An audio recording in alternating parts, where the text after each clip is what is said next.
Buenas tardes, ¿nos puedes empezar diciéndonos tu nombre? Okay, mi nombre es Ananda Acosta Echanove. ¿Y cuál es tu ocupación?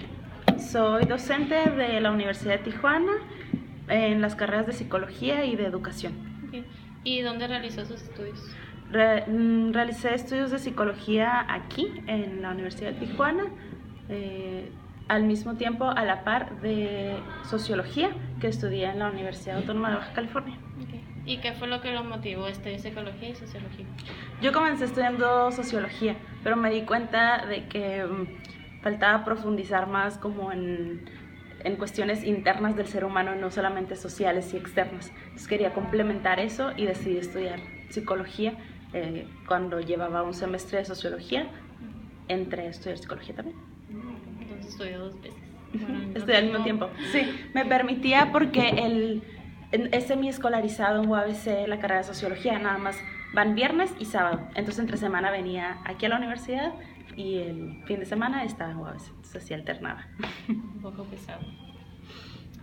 ¿Nos puedes hablar un poco de qué se trata la psicología social? Claro que sí, la psicología social trata del estudio del ser humano en relación con otras personas, es decir, en la interacción que tiene con otras personas y las interacciones también con las instituciones y con la estructura social, es decir, con el tipo de economía, el tipo de relaciones comerciales y también el tipo de socialización que se da dentro de distintas bases estructurales, socialmente hablando. Okay. Entonces, ¿nos puedes dar un ejemplo de algún fenómeno más o menos? Como más a fondo. Por ejemplo, el fenómeno de la violencia, ¿no? Cómo se gesta. El estudio de la psicología, por ejemplo, podríamos estudiar cuál es el origen de la violencia, por qué la gente se comporta agresivamente en ciertos ambientes, por qué algunos son más propensos a la violencia que otros.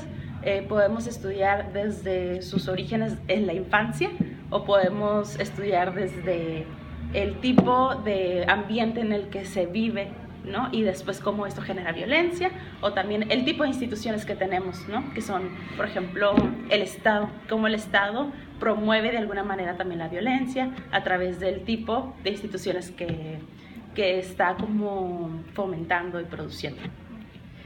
¿Y nos puedes decir cuál es, a la hora de investigar o realizar investigaciones, qué es lo que limita a la psicología social o cuáles son algunos obstáculos? Pues las limitaciones, pues depende. Las investigaciones pueden ser muy caras, ¿no? Por el hecho de que no estás estudiando un caso y sigues ese caso, ¿no? Sino que tienes que tener como una muestra muy amplia, por ejemplo, y a veces eso es caro. O estarte moviendo, ¿cómo puedes comparar culturalmente, no sé, algún fenómeno, por ejemplo, aquí en el norte del país o en el centro? Entonces hay que viajar. Entonces las limitaciones tienen que ver con la cuestión económica, hay que estar bien como... Hay que tener un buen financiamiento, ¿no? Esa es una de las limitaciones. Y otras es que todas las investigaciones son multicausales cuando hablamos de psicología social. Es decir, las diferentes causas hay que estudiarlas a fondo y hay que encontrar a veces cuáles son esas causas de tal fenómeno. Entonces, pues esas podrían ser limitaciones porque hay tantas causas que a veces es difícil como tratar de absorberlas todas. También nos puedes decir, por ejemplo, ¿en qué ramas influye la sociología o la psicología? ¿En qué ramas? Pues en un montón. La antropología, la historia, la psicología en la sociología y la sociología en la psicología, la economía, la política, pues en realidad en casi todas, ¿no? De hecho, podríamos encontrarle el aspecto, a todas las demás ramas le podemos encontrar el aspecto tanto psicológico como sociológico, porque estamos hablando de cuestiones humanas. Entonces las cuestiones humanas pues están en todas partes, ¿no? Pero en la vida cotidiana. ¿Y nos puedes decir cuál es la diferencia entre sociología y psicología social? Ah, ok. La sociología se encarga de cuestiones muy externas.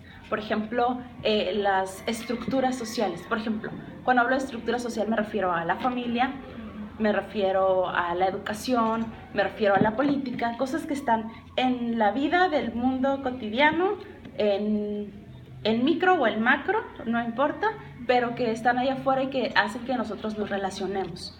Y la psicología social tiene que ver más cómo nosotros nos comportamos, tiene que ver más como con el comportamiento y también la cognición social, es decir, porque pensamos lo que pensamos a partir de las ideas y a partir de todo lo que otras personas también influyen en nosotros, y también claro que las instituciones y las estructuras, pero es más bien cómo nosotros adoptamos eso internamente para después conducirnos a una forma de vivir. Me interesa. ¿Y nos puedes decir cómo se relaciona la evolución biológica a la evolución cultural en la sociedad? Pues, ¿cómo influyen? ¿Cómo Ajá, se relacionan? Pues se relacionan recíprocamente, ¿no? Así como nosotros vamos evolucionando biológicamente, también la cultura nos va enseñando cómo nosotros tenemos que ser, cómo nos tenemos que comportarnos. Pero cuando ese comportamiento, por ejemplo, hay una norma establecida y ese comportamiento cambia, entonces ya estamos en lo biológico y evolutivamente hablando también está como repercutiendo en la cultura, en la forma de ser. Entonces es como una cuestión recíproca, no es que una determine la otra, van juntas, pues. ¿Y cuáles son algunos mecanismos de socialización más populares o más frecuentes? Las jerarquías, el poder. Esa es la forma más común de relacionarse. Es decir, nosotros lo podemos ver a través de las clases sociales, nosotros lo podemos ver a través de las diferencias económicas y las diferencias también de capitales, y no nada más económicas, sino también capital social, ¿no? ¿Quién tiene más influencia aquí? ¿Quién tiene más conocimiento, por ejemplo? Los capitales culturales, ¿quién conoce más? A partir de las diferencias se fragmenta, ¿no?, la sociedad a través de los poderes, y esa es la forma de socialización básica de cualquier sociedad, el poder. ¿Y nos puedes decir o algún comentario o recomendaciones para alguien que esté interesado en dedicarse a la psicología social o sociología? Pues que el estudio del ser humano en cualquiera de sus dimensiones es maravilloso. Realmente encuentras cosas, te hacen cuestionarte sobre tus propias prácticas cotidianas, te hacen cuestionarte acerca de los procesos que nosotros vivimos diariamente y que lo hacemos de manera inconsciente. Entonces pues sí es sumergirte a una disciplina que va a hacer voltearte a ver a ti mismo, a la familia en la que vives y además en la sociedad, sobre todo la sociedad en la que vives. Y pues está muy interesante porque sí crea como una conciencia diferente, como te hace ver el mundo a través de las relaciones humanas, pero de una manera muy específica, y de las estructuras sociales. Entonces, pues es una disciplina muy interesante y tiene mucho que aportarle al mundo. Bueno, sería todo. Muchísimas gracias. De nada.